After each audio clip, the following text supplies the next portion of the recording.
do you know that there's actually two resurrections of the dead? There is the first harvest, which is when those in Christ are raised that have already passed on. So the dead in Christ rise first. And you also find this in the books of prophecy, namely Isaiah. There's other places, but anyways. So the dead in Christ arise first.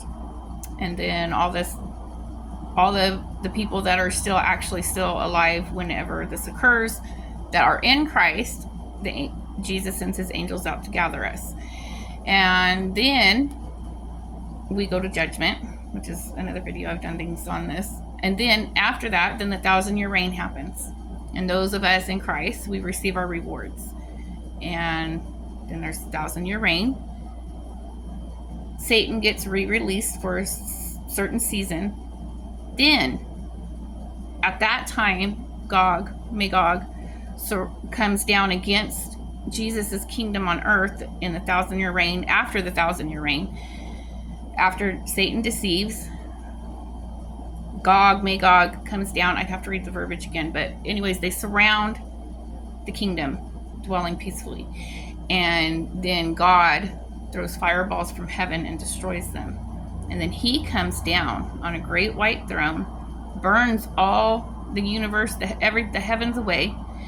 And that's when hell vomits its dead, and death vomits its dead, and the sea gives up its dead, and everybody else that did not take part in the first resurrection is then brought up from wherever they are. Hell, death, the sea, the dead in the sea. Anyways, it explains it in Revelation. Then that's the second resurrection. So if you are participated in the first resurrection, I know I didn't say that right, you don't have to worry about the second death, which is what Revelations calls it, is the second death. That's when everyone's thrown into the lake of fire. That's like done, right? That's the end, that's done. And then those who are in Christ go on to glory with the Father for eternity after that.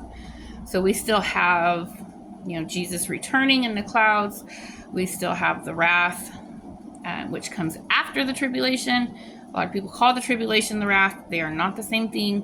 The wrath is God's punishment. The tribulation is the time of testing, the time of temptation.